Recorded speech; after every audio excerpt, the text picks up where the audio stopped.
Bienvenue dans ce nouvel épisode de Mentoresse, 1000 vies dans une vie. Je suis Céline Tran et je vais vous raconter la suite de mon histoire.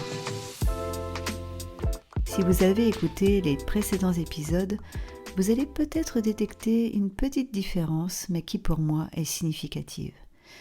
Pourquoi ? Parce que jusqu'à présent, ce podcast était filmé. Et oui, vous avez les précédents épisodes qui sont en ligne sur ma chaîne YouTube Mentoresse. Et croyez-moi, dès lors qu'on est filmé, ça change quelque chose. Bah oui, forcément, quand on est filmé, il y a quand même une petite exigence. Regarder la caméra, ne pas s'oublier en laissant le regard partir comme j'aime tant le faire quand je suis en train de me laisser emporter par mes pensées. Et puis vous savez, quand on a une caméra face à soi, je ne sais pas pour vous, mais moi, ça change la manière dont je vais porter ma voix. Donc si j'ai une caméra qui se trouve à 5 mètres de moi, eh bien je vais m'adresser à elle un peu comme si je m'adressais à un auditoire. Il n'y a pas le même ton de confidence. Or, mon intention, à travers ce podcast, c'est d'être avec vous pleinement, et pour cela de me connecter à mes souvenirs, à mes pensées, à mes ressentis. Et rien de mieux pour cela que de s'autoriser à se couper de l'image, à se couper d'une attente, à se couper d'une forme d'exigence et à s'autoriser surtout à être là, à fermer les yeux et juste à raconter. Alors sachez que c'est une joie pour moi que de me retrouver chez moi devant mon micro et d'être pleinement présente pour vous raconter la suite de mon histoire. La dernière fois, je vous racontais comment j'avais placé toute mon énergie, mon temps, ma volonté pour m'entraîner et pour pouvoir me donner une chance de vivre mon rêve de gamine, celui d'être comédienne de film d'action. Et ça a fini par marcher. Alors, je n'ai pas suivi vraiment les codes conventionnels, mais ça a fini par payer puisque je me suis retrouvée sur le tournage d'un film d'arts martiaux au Cambodge, Jailbreak, qui a été d'ailleurs ponctuellement diffusé sur Netflix. Et je peux considérer que ça a été une petite victoire. Peut-être que cela aurait pu être une première marche vers d'autres projets, mais il se trouve que je me suis bêtement blessée et il m'a fallu du temps pour m'en remettre. À vrai dire, il m'a fallu plus d'1 an pour pouvoir marcher à nouveau sans boiter. Alors qu'est-ce que j'ai fait durant ces 1 an et quelques mois ? C'est drôle parce que moi je fonctionne comme ça, j'ai besoin d'accueillir pleinement mes émotions. Et quand je suis triste ou quand je suis en colère, ou en tout cas quand je me sens submergée, j'arrête d'essayer de lutter et j'accueille. En fait, j'essaie de ne pas me juger et je vais tout simplement ressentir à fond l'émotion qui me traverse. Et à ce moment-là, vraiment, il y a de la révolte, mais il y a surtout beaucoup de tristesse. Alors je fonctionne comme ça, chacun sa méthode, mais moi je me mets en boule, je reste chez moi, et c'est un peu comme si je vivais une petite mort.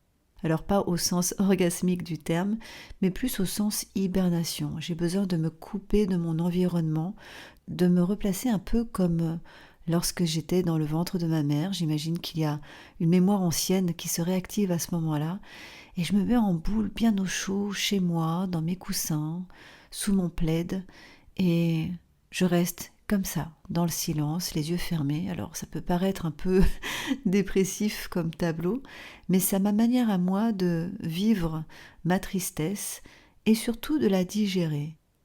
Avant, ça pouvait prendre du temps, et puis finalement, maintenant, ça va très vite. C'est 24 heures, peut-être 48 heures maximum, où je vais vivre pleinement ma tristesse, et vient ensuite une nouvelle énergie. Vient ensuite la révolte. Bah oui, quoi, je suis vivante. Alors quoi, je vais rester à me prostrer chez moi et à me plaindre ? Non mais il n'y a aucune injustice dans cette histoire. Je me suis blessée toute seule, c'est à moi d'assumer. Donc maintenant, je dois concentrer mon énergie vers la guérison et surtout vers quelque chose qui va être constructif. Donc, qu'est-ce que je vais faire ? Et à ce moment-là, je précise donc que je vais entamer ma rééducation, ça va prendre du temps.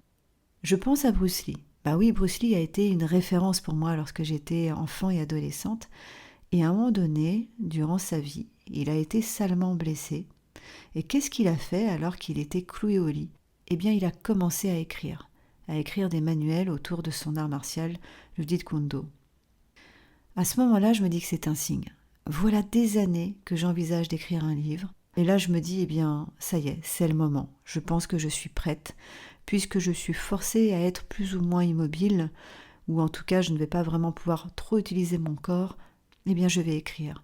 Je vais revivre mon histoire étape par étape, la revivre au présent et écrire ce livre comme un journal intime, pour vraiment me retrouver en immersion dans chacune de ces étapes que j'ai vécues comme à chaque fois des expériences initiatiques, et en écrivant ainsi au présent, sans jugement, en étant vraiment connecté au ressenti de la gamine, de la jeune adulte, de la femme que j'ai été.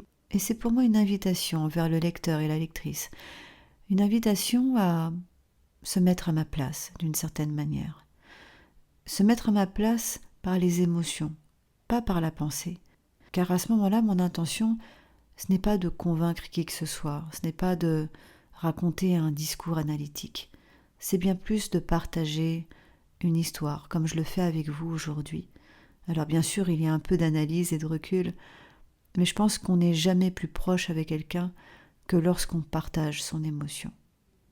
Et même si on a tous et toutes vécu des histoires qui nous sont propres, et que chacun et chacune est unique, j'ai quand même la croyance qu'on peut se retrouver. Il y a plein de choses qui se font écho. J'entame donc l'écriture de ce livre qui s'intitulera « Ne dis pas que tu aimes ça ». Mais sachez que le premier titre, c'était « Journal d'une impudique ». Un petit clin d'œil, puisqu'en réalité, je suis très pudique. Parallèlement, il faut entamer la rééducation et donc faire alliance avec le corps.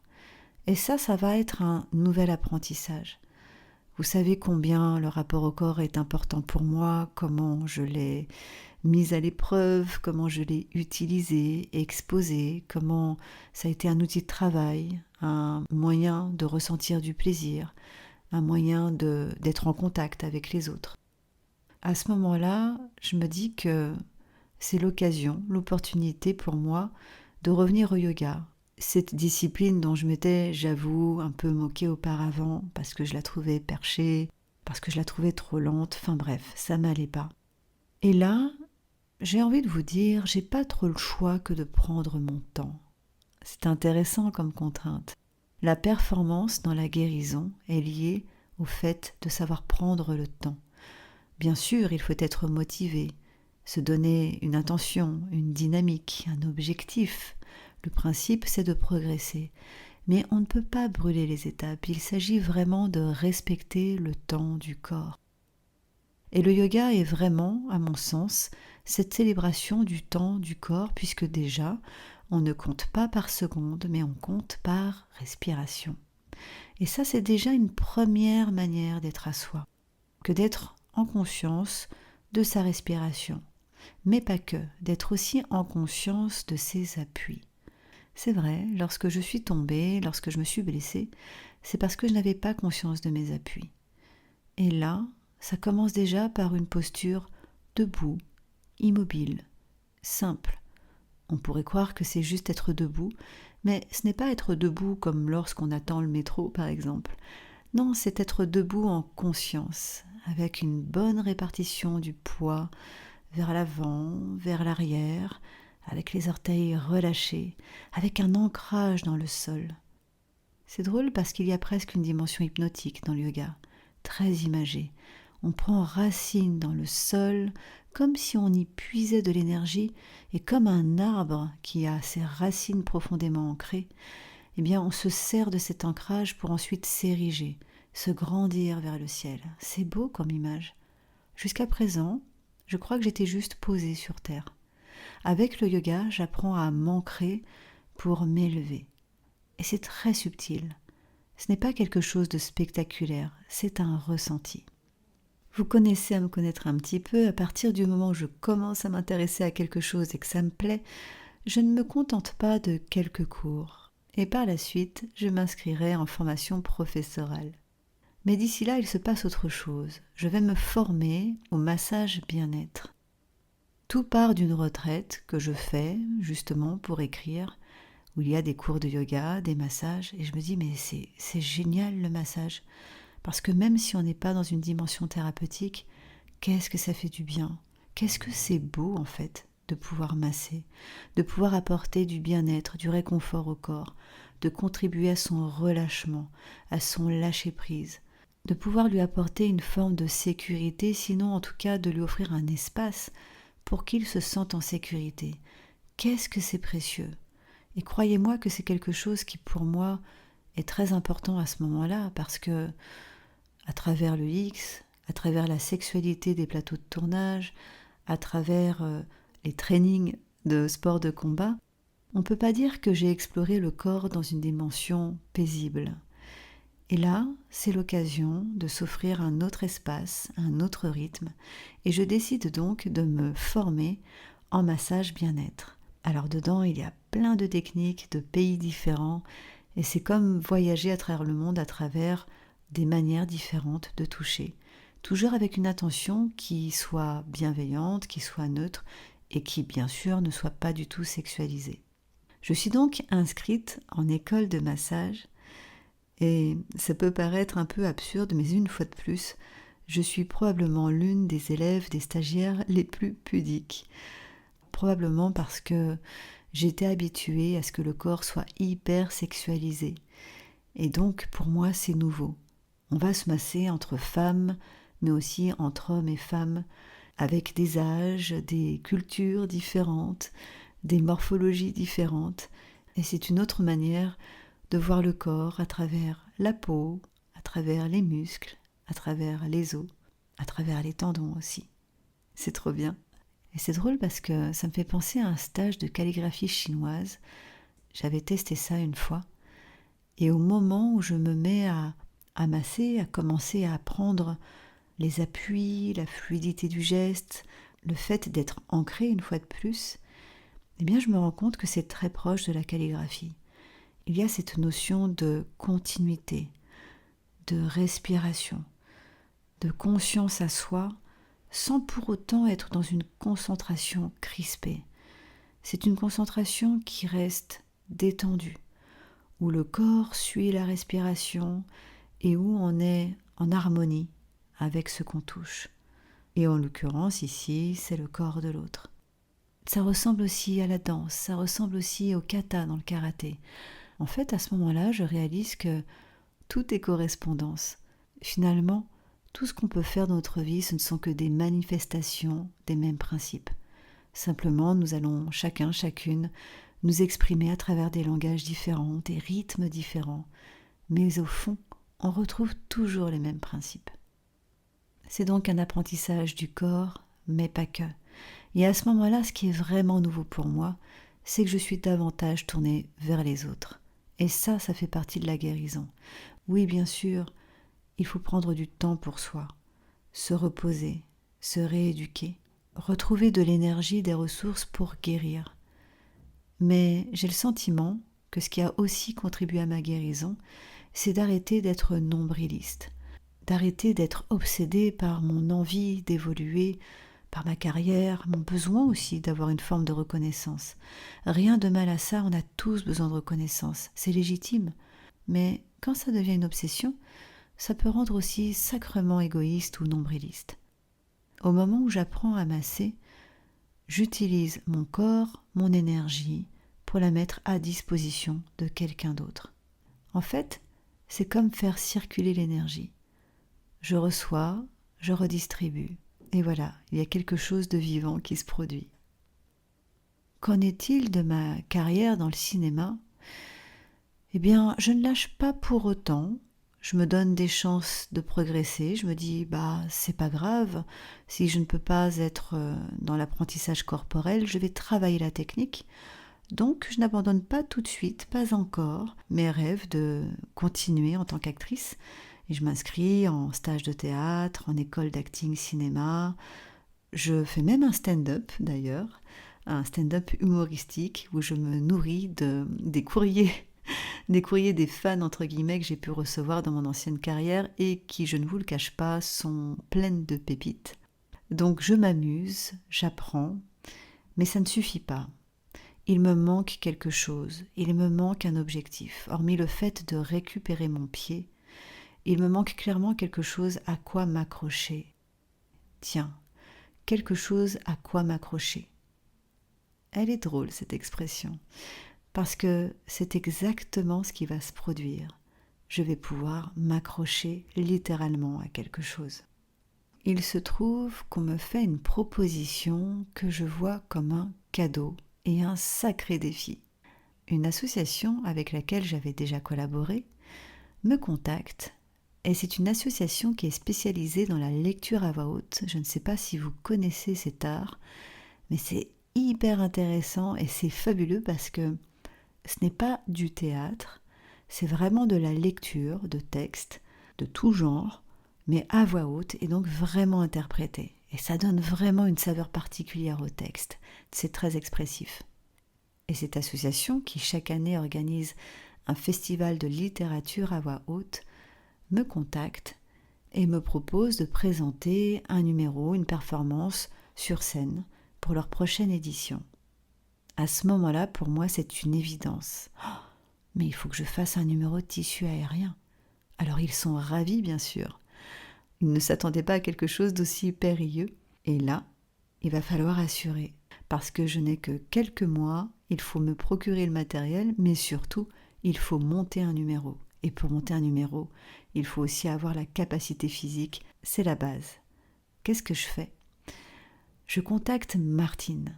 Martine, cette femme exceptionnelle qui est comme une seconde maman pour moi. Une artiste incroyable, ancienne trapéziste, qui a aussi fait de la corde volante, une discipline de cirque extrêmement périlleuse. C'est un petit bout de femme, mais elle est super forte. C'est quelqu'un avec un cœur immense, avec une force, mais à faire blêmir n'importe quel militaire des forces spéciales. Et croyez-moi qu'elle a une volonté à toute épreuve, mais surtout elle a du cœur. Et quand je la retrouve, Martine, eh bien je sais que je peux compter sur elle. Je lui fais pleinement confiance. Alors le truc aussi, c'est que quand je la revois, souvent, j'ai pas trop le moral. Je suis fatiguée de mon travail, que j'aime pourtant, mais à chaque fois, j'avoue qu'elle me récupère dans un état qui n'est pas très glorieux. Et elle m'ouvre toujours la porte de sa maison avec son mari, et je suis toujours la bienvenue. Mais attention, quand je vais chez Martine et son mari, c'est pas pour faire la sieste, c'est pour s'entraîner. Et je me rappelle de ce jour où je suis face à elle avec ma valise et je la regarde. Et quand Martine me regarde, elle m'offre toute sa présence. Elle est vraiment là, c'est un vrai regard. C'est pas juste « Ah, comment ça va ?» et ensuite elle passe à autre chose. Non, c'est vraiment « Dis-moi, comment ça va ?» Et à ce moment-là, bien souvent, j'ai facilement la voix qui tremble parce qu'il y a toute l'émotion qui remonte, tout ce que j'ai contenu pendant des mois pour faire bonne figure, où j'ai voulu tenir bon. Et face à elle, en fait, il y a tout qui lâche. Et j'essaie de résister à l'envie de pleurer, mais c'est comme ça, devant elle, je sais que j'ai le droit d'être vulnérable. Je sais qu'elle ne va pas me juger, mais je sais aussi qu'elle ne va pas m'infantiliser. Au contraire, elle va être là pour moi. Et je lui dis « Martine, je t'avoue, ça va pas très fort. Je me sens un peu perdue là. Je fais ce que je peux, mais je crois que j'ai besoin de toi. Mais tu sais quoi ? Là, il y a un défi à relever et j'ai trop envie de le faire. Il y a ce numéro de tissu aérien et c'est pour bientôt quand même. Tu crois que je pourrais y arriver ? Est-ce que tu veux bien m'aider ? » Et là, Martine me regarde dans les yeux et elle me dit « Tu vas y arriver. On va tout faire pour que tu sois prête. Je ne te laisserai pas faire ce numéro si tu n'es pas prête. Mais on va faire en sorte que tu le sois. Et on va bosser pour ça. Et demain, voilà ce qu'on va faire. Je vais te demander de monter au tissu. Et tu vas monter et tu vas redescendre. Et alors, je vais te demander de monter encore. Et encore. Et encore. Et encore, jusqu'à ce que tes mains ne puissent plus tenir le tissu. Là, j'éclate de rire parce que je sais qu'elle fait toujours ce qu'elle dit et que, waouh, je pense que je vais morfler. Mais vous savez quoi, à ce moment-là ? C'est la pulsion de vie qui remonte, la motivation. Je suis face à quelqu'un qui croit en moi, je suis face à quelqu'un à qui je fais confiance parce que je sais de quoi elle parle. Non pas seulement par rapport à la discipline sportive, mais parce que je sais qu'elle a traversé ça. C'est quelqu'un qui a vécu des choses très dures, qui a eu beaucoup de courage, et elle est toujours parvenue à surmonter les épreuves, les difficultés, sans jamais se plaindre d'ailleurs. C'est quelqu'un de très humble, et ça c'est quelque chose que j'admire particulièrement. On peut dire que, oui, c'est ma coach, parce que je sais que au moment où moi je ne crois plus en moi, au moment où je suis épuisée, au moment où mon mental essaie de me jouer des tours et de me décourager en me disant « Ah, mais laisse tomber, t'y arriveras pas. Allez, repose-toi, c'est pas grave, c'est pas si important. » ou « Regarde, c'est trop dur. » Tous ces moments de doute, de cogitation, tous ces moments où on a envie de laisser tomber, de lâcher, eh bien elle est là pour me dire « Non, tu continues. » Par contre, je sais aussi que lorsque j'arrive au bout de mes forces et que je commence à me mettre en danger, même si moi j'ai envie de continuer par orgueil ou parce que j'ai vraiment envie de me dépasser, elle saura mieux que moi que non, allez, viens, on va faire une pause et on reprendra plus tard. Ça, c'est une coach, parce qu'elle me voit dans mon intégrité physique, mais elle me voit aussi avec mes limites, elle me voit avec mon potentiel, mais elle me voit aussi avec ma vulnérabilité. Et elle ajuste pour que finalement je puisse progresser et que cette progression soit saine. Bien sûr, il faut faire l'effort, bien sûr, il faut transpirer, et ça fait mal, il y a des courbatures. Et d'ailleurs, chaque soir, elle vient me voir avant que je m'endorme et elle me dit « Comment tu te sens ?» Ah, Martine, j'ai mal de partout, j'ai des courbatures. Et je la vois avec un grand sourire et les yeux qui brillent. Et elle me répond, tu te sens vivante, hein? Dans le prochain épisode, eh bien, je vous raconterai comment j'ai vécu ce numéro de tissu aérien. Je vous raconterai aussi les étapes finales qui m'ont permis bien d'accéder à ce statut officiel de coach et entre guillemets de mentor, puisque c'est aussi à travers ce rôle qu'on me sollicite. Mais je ne vous en dis pas plus.